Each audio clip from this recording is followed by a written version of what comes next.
Hello, नमस्कार, good morning. EMS classes पर आपका स्वागत है।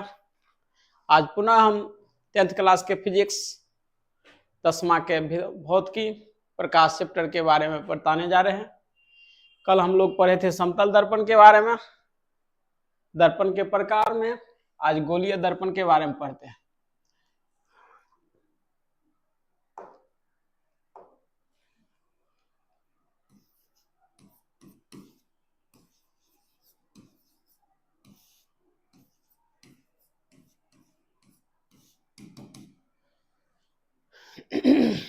कल हम लोग पढ़े थे समतल दर्पण, जिसका परावर्तक सतह समतल हो उसे समतल दर्पण कहते हैं।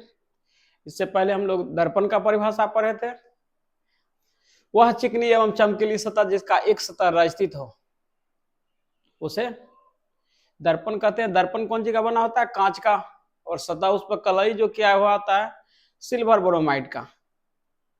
कल हम लोग पढ़े थे समतल दर्पण में प्रतिबिंब कैसा बनता है। वस्तु के बराबर जितना दूरी पर वस्तु उतना दूरी पर प्रतिबिंब। उसमें पार्श्व परिवर्तन होता है। पार्श्व परिवर्तन भी लिखाए थे कि जिसमें प्रतिबिंब जो है वस्तु का बायां भाग दायां दिखता है और दायां भाग बायां, उससे पार्श्व परिवर्तन कहते हैं। आज हम लोग जानेंगे गोलीय दर्पण के बारे में कि गोलीय दर्पण क्या है। नाम से ही स्पष्ट है, गोल। वैसा दर्पण जो किसी खोखले गोले का भाग हो।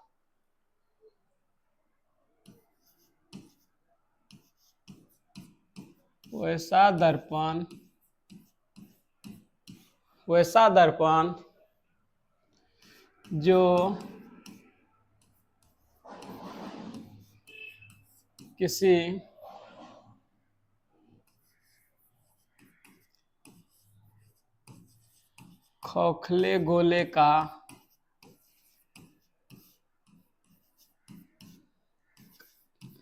भाग हो।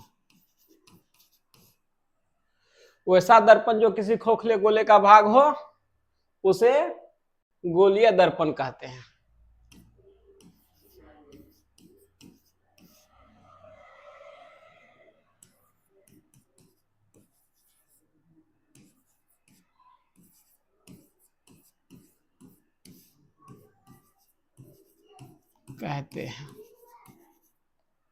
वैसा दर्पण जो किसी खोखले गोले का भाग हो उसे गोलीय दर्पण कहता है। जब भी होगा ये दर्पण कैसा होगा? गोल होगा। इससे पहले पढ़े थे प्लेन, इस तरह से प्लेन मिरर, इसको समतल दर्पण कहते हैं। एक सतह रचित है। लेकिन इसमें कैसा होगा? इस तरह से एक गोला है, गोला का एक भाग ले लीजिए इसको।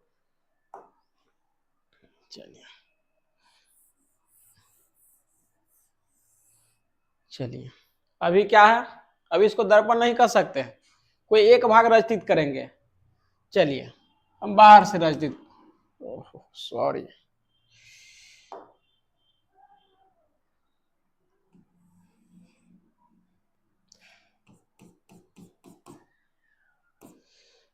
अब ये दर्पण हो गया। फिर एक गोला का भाग ये लीजिए, अंदर से रंग दीजिए, ये भी दर्पण है। वैसा दर्पण जो किसी खोखले गोले का भाग हो उसे गोलीय दर्पण कहते हैं। या ये किसी गोला का एक भाग है, ये भी एक गोला का भाग है। इससे पहले हम लोग पढ़े थे प्लेन मिरर, जिसका सतह प्लेन हो, समतल हो। चलिए यहां तक नोट डाउन कीजिए।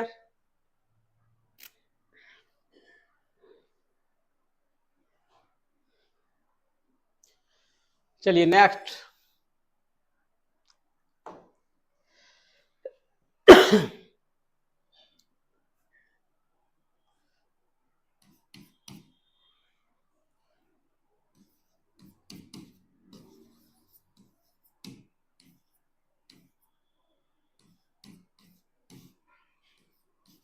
के प्रकार, गोलीय दर्पण के प्रकार। गोलीय दर्पण आज प्रकार पढ़ रहे हैं।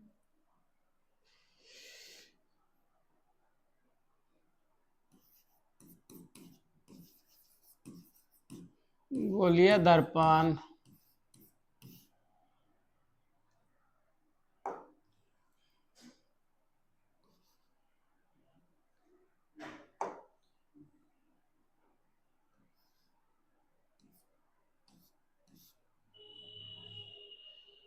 गोलीय दर्पण मुख्यतः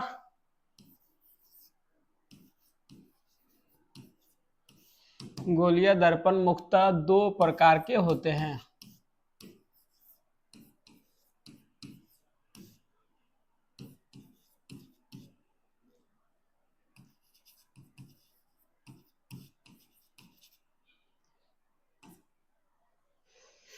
गोलीय दर्पण मुख्यतः दो प्रकार के होते हैं।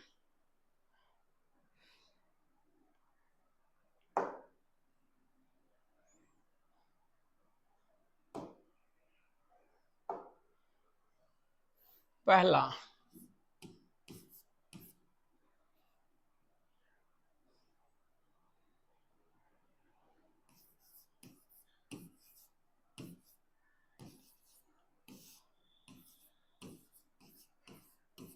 अवतल दर्पण, दूसरा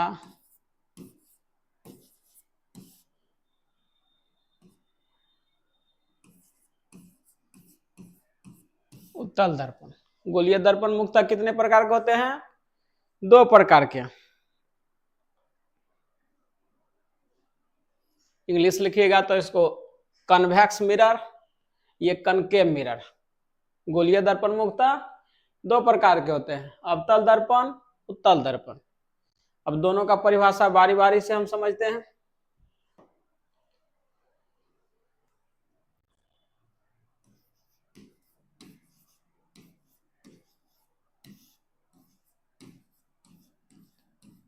अवतल दर्पण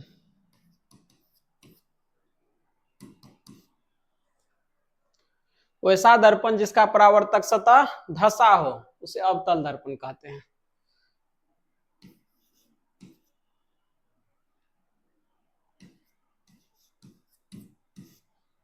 वैसा दर्पण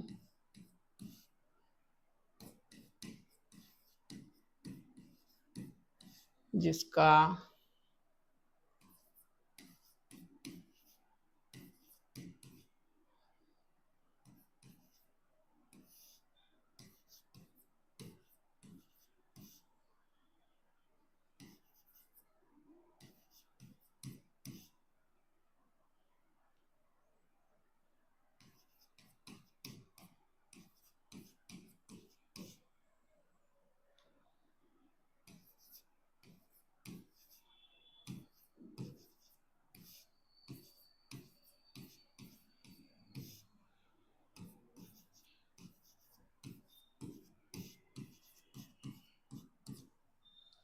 वैसा दर्पण जिसका परावर्तक सतह धंसा हो उसे अवतल दर्पण कहते हैं। चलिए अब बनाते हैं।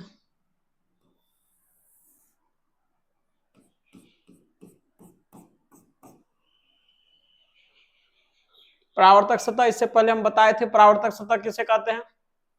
जिस सतह से प्रकाश की किरण टकराकर लौटती है, जिस सतह से प्रकाश की किरण टकराती है उसे परावर्तक सतह कहते हैं। यह कांच का बना हुआ जिसका एक सतह रजतित है। देखिए ये हुआ परावर्तक सतह धंसा हुआ है, इसी को अवतल दर्पण कहते हैं। वैसा दर्पण जिसका परावर्तक सतह धंसा हो उसे अवतल दर्पण कहते हैं। चलिए दूसरा लिखिए।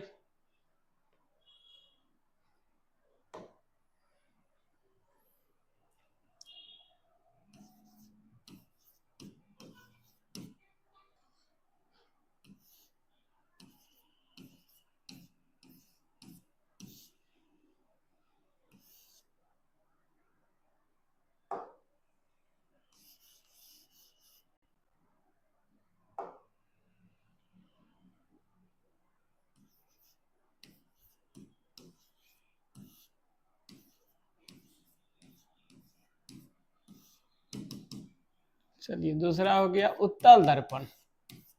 इंग्लिश कहेगा तो कन्वेक्स मिरर।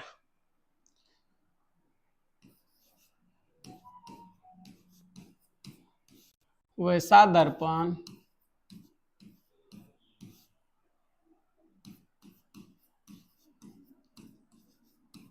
जिसका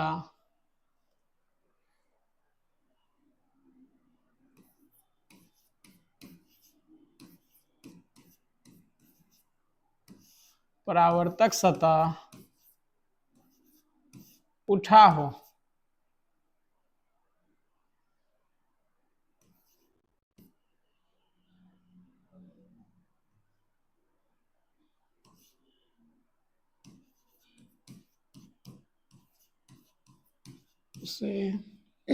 उसे उत्तल दर्पण कहते हैं।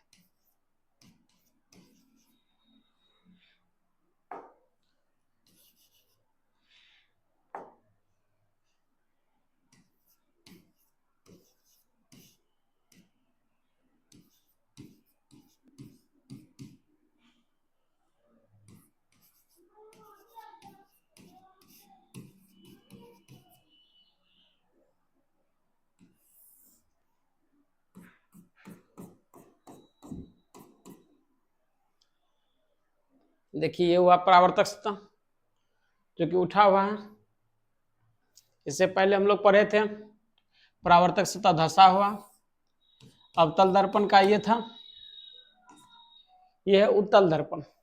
परावर्तक सतह उठा हुआ, देखिए उसे उत्तल उसे उठा हुआ, इसका याद करने का तरीका उसे उत्तल उसे उठा हुआ। वैसा दर्पण जिसका परावर्तक सतह उठा हो उत्तल दर्पण कहते हैं। वैसा दर्पण जिसका परावर्तक सतह उठा हो उत्तल। जब एक याद हो गया तो दूसरा धंसा हुआ अवतल। वैसा दर्पण जिसका परावर्तक सतह उठा हो उत्तल दर्पण कहते हैं।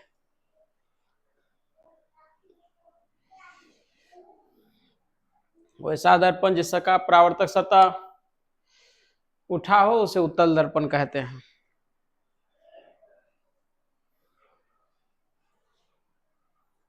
चलिए इसको नेक्स्ट।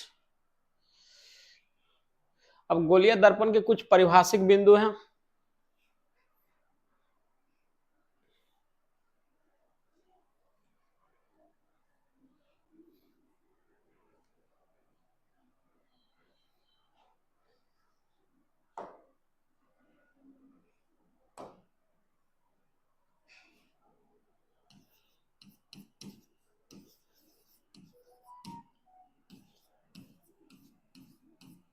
गोलीय दर्पण की कुछ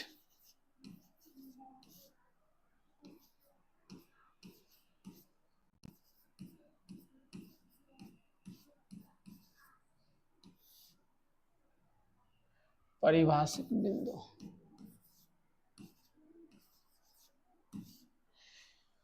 गोलीय दर्पण में जो कुछ पॉइंट है, कुछ महत्वपूर्ण बिंदु है, उस सबको बारी बारी से हम परिभाषित करेंगे।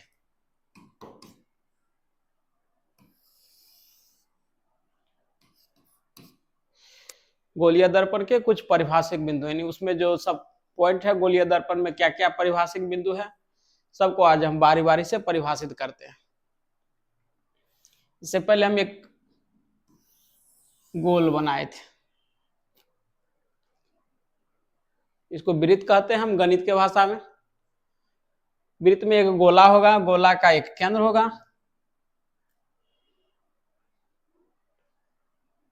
चलिए लिखिए वक्रता केंद्र।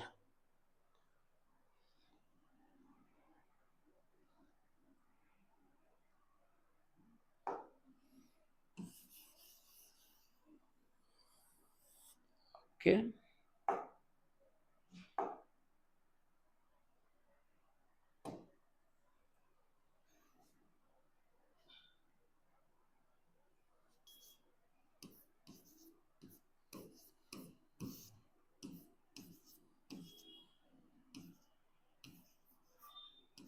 वक्रता केंद्र, सेंटर ऑफ कर्वेचर, इसको इंग्लिश लिखेंगे सेंटर ऑफ कर्वेचर, वक्रता केंद्र। तो खोखला गोला जो है किसी न किसी एक गोला का केंद्र भाग था, तो जब ये एक गोला है तो गोला का केंद्र होगा, उस गोले के केंद्र को ही वक्रता केंद्र कहते हैं। यानी खोखले गोले जिस गोले का एक भाग होता है उस गोले के केंद्र को वक्रता केंद्र कहते हैं। खोखले गोले जिस गोले का एक भाग होता है उस गोले के केंद्र को वक्ता केंद्र कहते हैं। अब उत्तल दर्पण अवतल दर्पण दोनों एक खोखला गोला था, उसका एक केंद्र होगा, उसी केंद्र को वक्ता केंद्र कहते हैं। चलिए लिखिए परिभाषा, कलर चेंज कर लेते हैं।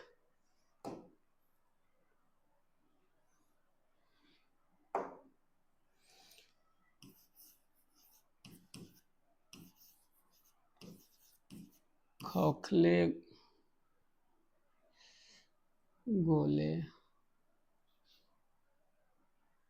खोखला गोला जिस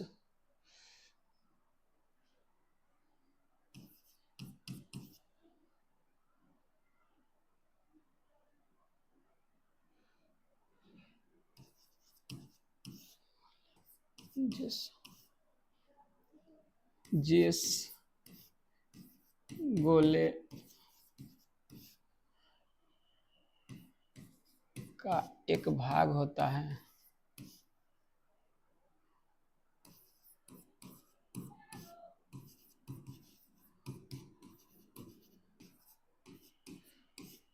उस गोले के केंद्र को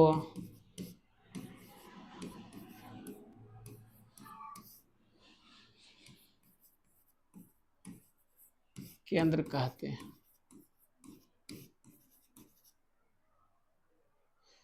यहां लिखिए गोलीय दर्पण।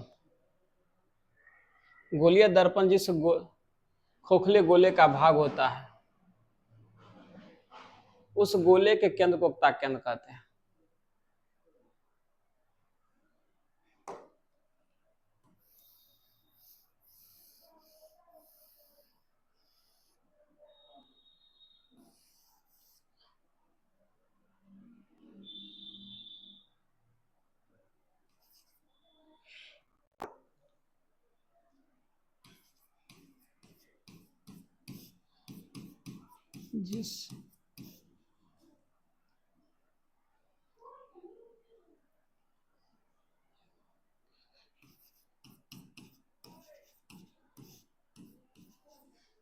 जिस गोले, ठीक, दर्पण जिस गोले का एक भाग होता है उस गोले के केंद्र को वक्ता केंद्र कहते हैं। अब दर्पण, यहां हम लोग गोलीय दर्पण का चर्चा कर रहे थे, उत्तल और अवतल।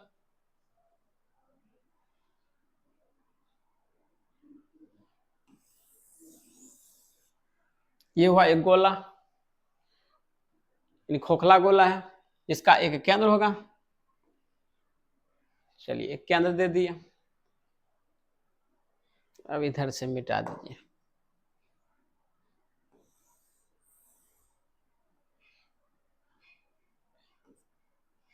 सॉरी,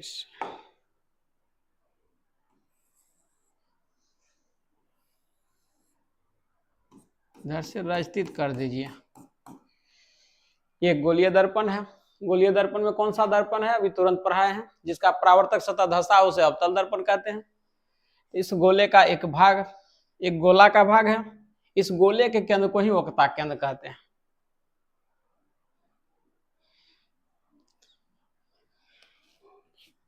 इसी में अगर ऐसे हम बढ़ा देते हैं पूरा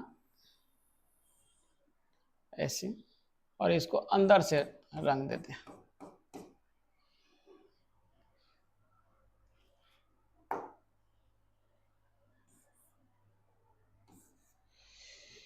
ये हो गया अवतल, ये हो गया उत्तल। दोनों एक गोले का भाग है। गोले के भाग मतलब जिस गोले का एक भाग होता है उस गोले के केंद्र को वक्ता केंद्र कहते हैं, इसको वक्ता केंद्र कहते हैं दोनों दर्पण के लिए। देखिए इसे सी से सूचित किया जाता है, इसे सी से सूचित किया जाता है।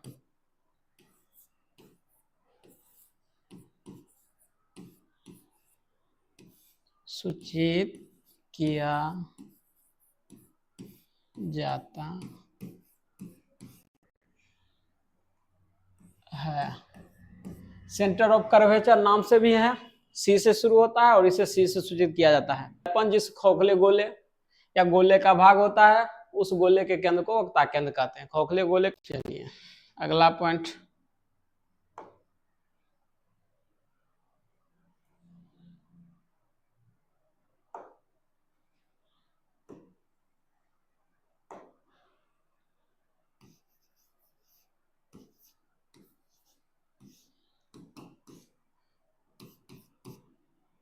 इसको इंग्लिश में पोल कहते हैं। दर्पण के ध्रुव को पोल, जैसे घर में पोल होता है ना, पोल मतलब खंभा बीच वाला पॉइंट, उसी प्रकार दर्पण का भी एक बीच वाला पॉइंट होता है जिसको दर्पण का ध्रुव कहते हैं। दर्पण के मध्य भाग को दर्पण का ध्रुव कहते हैं। दर्पण के मध्य भाग को या मध्य बिंदु को दर्पण का ध्रुव कहते हैं। दर्पण के मध्य बिंदु को दर्पण का ध्रुव कहते हैं।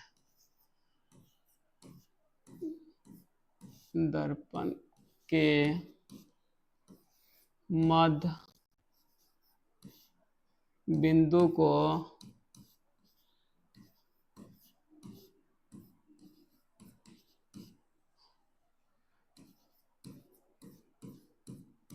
दर्पण के मध्य बिंदु को दर्पण के मध्य बिंदु को दर्पण का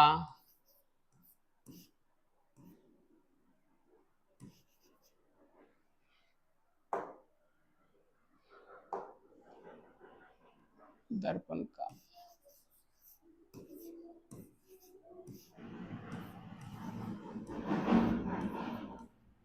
कहते हैं।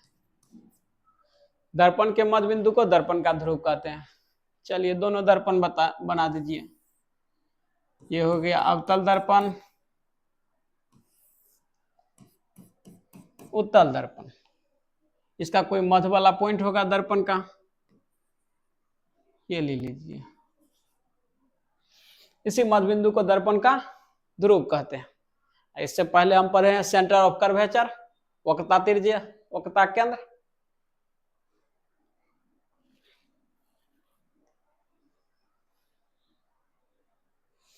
वक्रता केंद्र का परिभाषा पढ़े हैं कि दर्पण जिस खोखले गोले का एक भाग होता है उस गोले के केंद्र को वक्रता केंद्र कहते हैं। तो कहीं पे इसका वक्रता इसको सी से सूचित किया जाता है। चलिए ध्रुव को कौन चीज सूचित करते हैं? इसे नाम से इंग्लिश में है पोल, तो इसे पी से सूचित किया जाता है।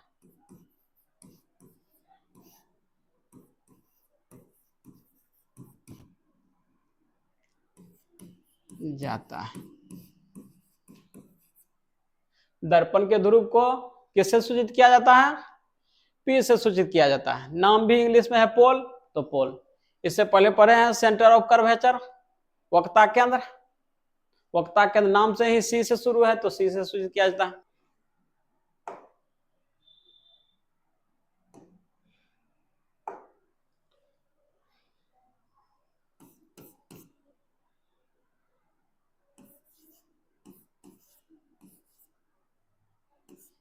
वक्रता तुम भागो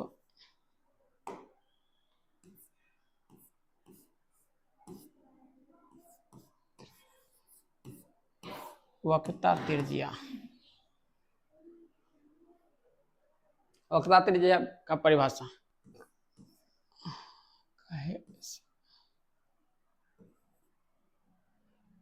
चलिए इसको पी से सूचित किया जाता है और इसको सी से सूचित किया जाता है। अब हम लोग पढ़ रहे हैं वक्रता त्रिज्या के बारे में। पी और सी यानी ध्रुव और वक्रता केंद्र को मिलाने वाली रेखा को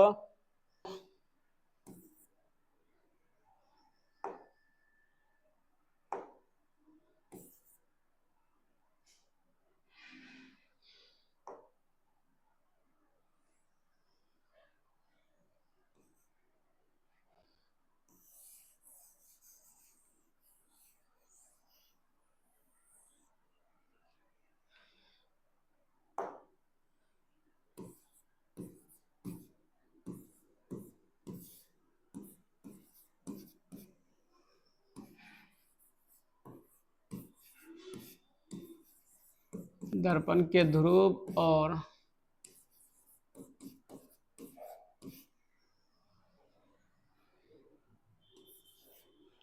दर्पण के ध्रुव और वक्रता केंद्र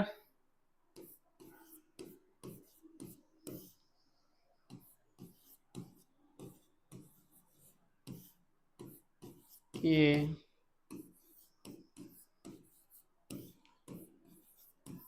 बीच की दूरी को दर्पण के ध्रुव और वक्ता केंद्र के बीच की दूरी को वक्ता त्रिज्या कहते हैं।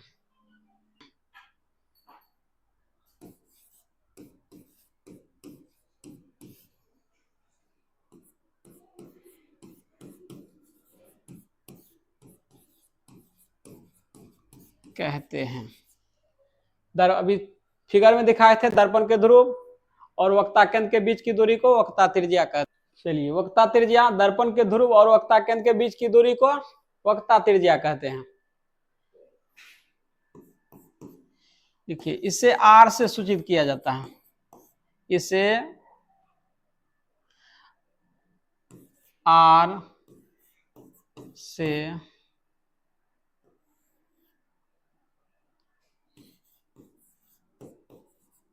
सूचित किया जाता है।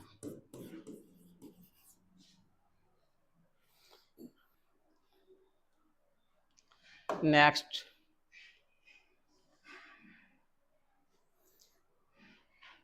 प्रधान अक्ष।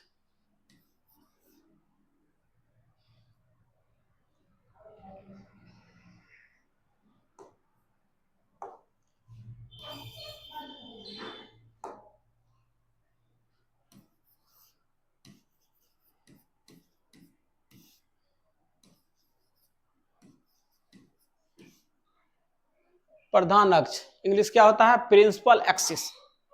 अब तभी से दर्पण के हम महत्वपूर्ण बिंदु पढ़ रहे हैं। दर्पण में जो जो पॉइंट होता है उसी में एक है प्रधान अक्ष, प्रिंसिपल एक्सिस।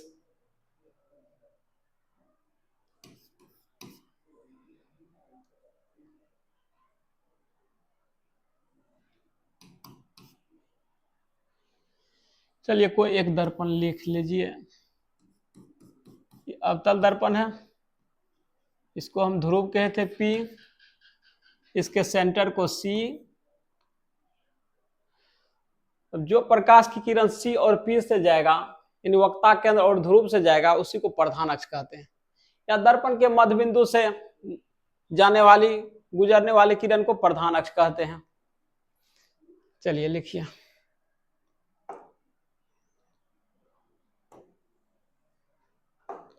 दर्पण के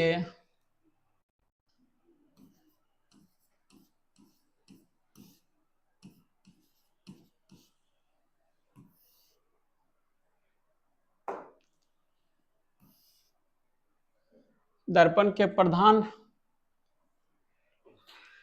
के ध्रुव और वक्ता केंद्र से होकर गुजरने वाली रेखा को प्रधान अक्ष कहते हैं। दर्पण के ध्रुव और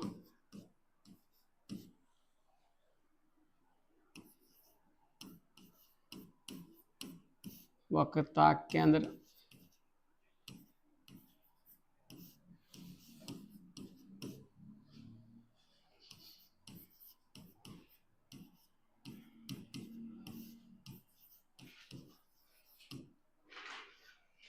दर्पण के ध्रुव और वक्ता केंद्र से गुजरने वाली रेखा को प्रधान अक्ष कहते हैं। दर्पण के ध्रुव और वक्ता केंद्र से गुजरने वाली रेखा को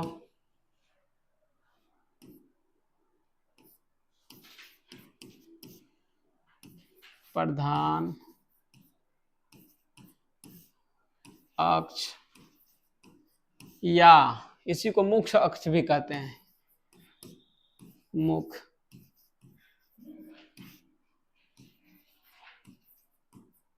अक्ष कहते हैं। यानी दर्पण का सबसे प्रधान अक्ष हुआ, जो कि दर्पण के वक्ता केंद्र और ध्रुव से गुजरेगा, उसी को प्रधान अक्ष कहते हैं। दर्पण के ध्रुव और वक्ता केंद्र से गुजरने वाली रेखा को प्रधान अक्ष कहते हैं। जैसा कि एक फिगर बना दीजिए।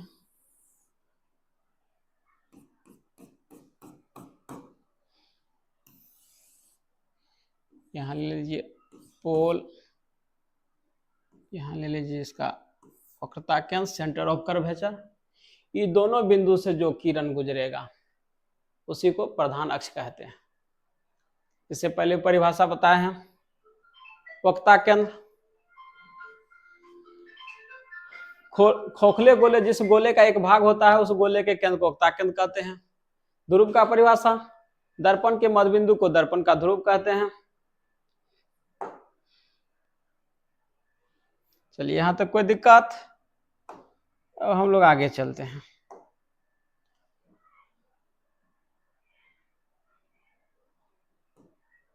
फोकस,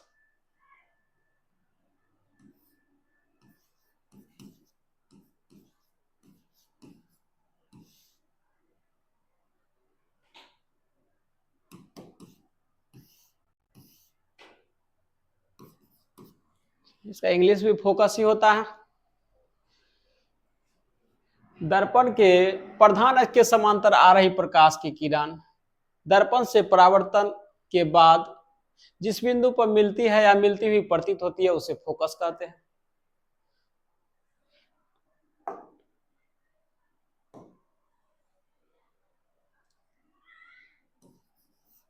प्रधान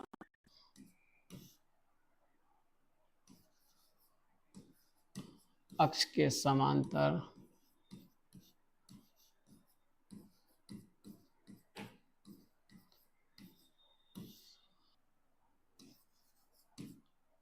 आ रही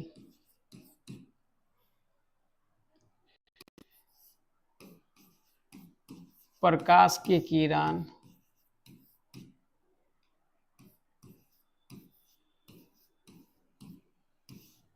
प्रधान अक्ष के समांतर आ रही प्रकाश की किरण दर्पण से परावर्तन के बाद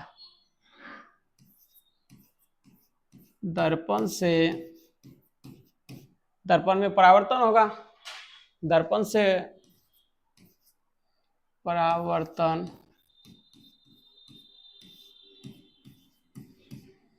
के बाद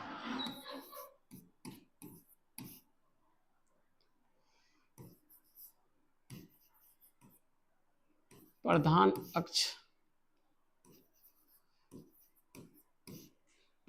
अक्ष के जिस बिंदु पर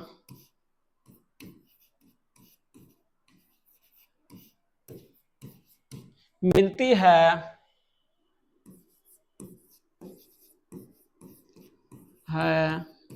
या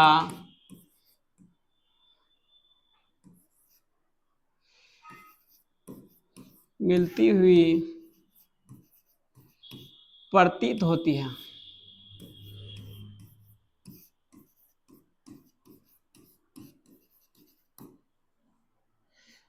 उसे फोकस कहते हैं।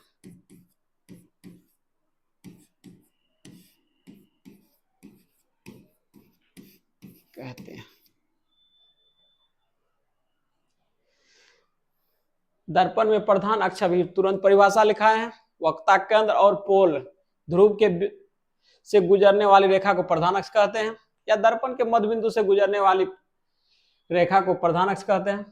अब प्रधान अक्ष के समांतर आ रही प्रकाश की किरणें, दर्पण में प्रधान अक्ष के समांतर आ रही प्रकाश की किरणें दर्पण से परावर्तन के बाद जिस बिंदु पर मिलती है या मिलती हुई प्रतीत होती है उसे दर्पण का फोकस कहते हैं।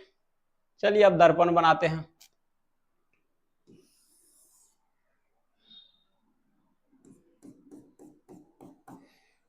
यह कौन सा दर्पण है? अवतल दर्पण। दर्पण के मध्य बिंदु को दर्पण का ध्रुव कहते हैं।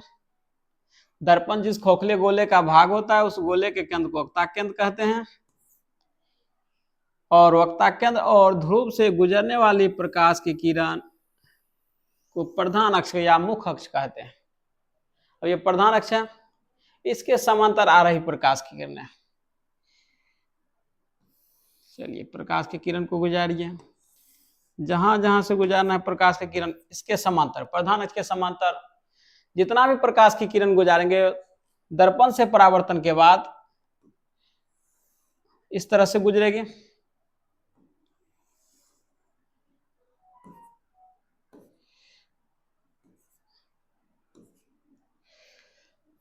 और प्रधान अक्ष के जिस बिंदु पर यह मिलती है इसी को फोकस कहते हैं। इसे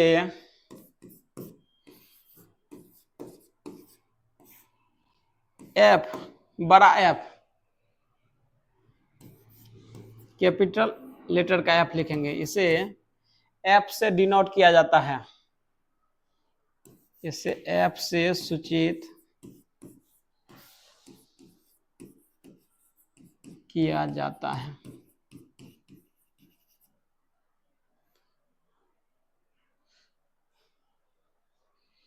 इसी तरह अवतल में, उत्तल में होगा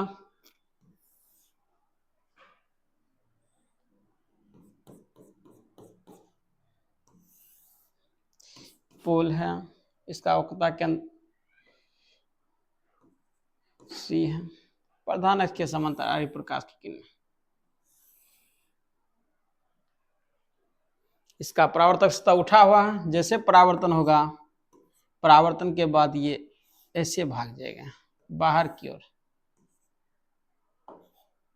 ये तो कहीं प्रधान अक्ष नहीं क्रॉस किया है, इसको आभासी रूप से पीछे बढ़ाते हैं कि अगर ये पीछे बढ़ेगा तो कहीं काटेगा।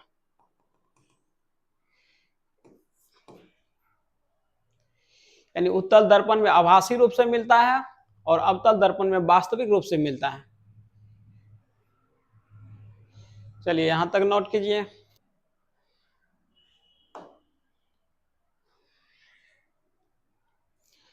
लीजिए, लिखिए फोकस दूरी, फोकस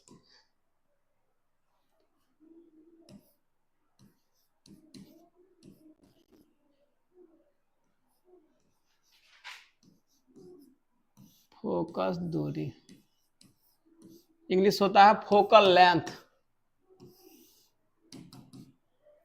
अभी तुरंत फोकस का परिभाषा पढ़ें। प्रधान अक्ष की समांतर आ रही प्रकाश की किरणें दर्पण से परावर्तन के बाद जिस बिंदु पर मिलती है या मिलती हुई प्रतीत होती है उसे फोकस कहते हैं। फोकस दूरी, एफ और पी के बीच की दूरी को फोकस दूरी कहते हैं। यानी फोकस और ध्रुव के बीच की दूरी को फोकस दूरी कहते हैं।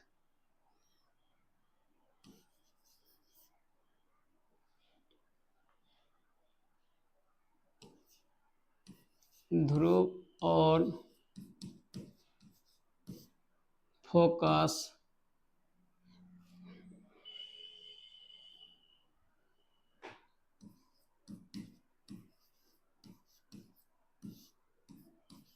के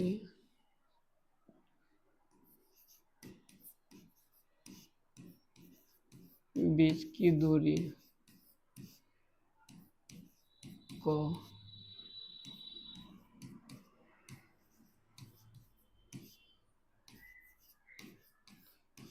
दूरी कहते हैं।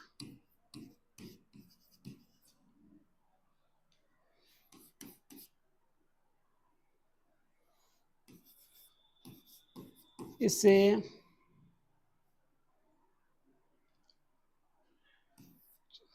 स्मॉल एफ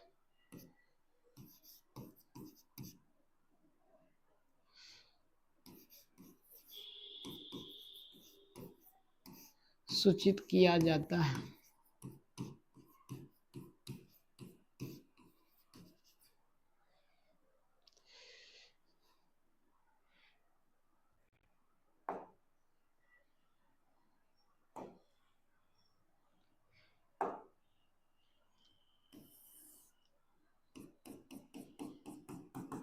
दर्पण के मध्य बिंदु, पोल, ध्रुव इसको कहते हैं, इसके केंद्र को वक्रता केंद्र कहते हैं, इससे गुजरने वाली रेखा को प्रधान अक्ष कहते हैं, और प्रधान अक्ष के समांतर आ रही प्रकाश की किरणें दर्पण से परावर्तन के बाद जिस बिंदु पर मिलती है उसे फोकस कहते हैं। अब एफ और पी के बीच की दूरी को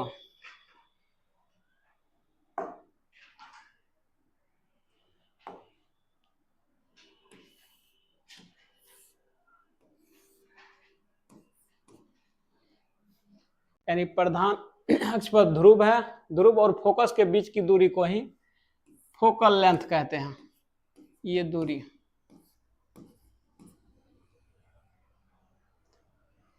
इसी प्रकार ये अवतल है, उत्तल में भी लिखिए,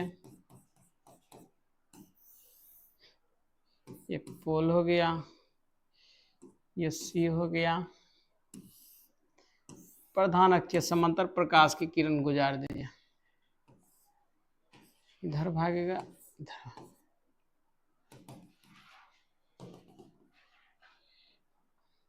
एफ हो गया, इसमें भी एफ और पी के बीच की दूरी को, ये हुआ फोकस दूरी।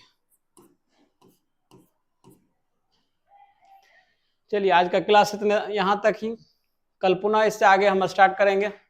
Thank you.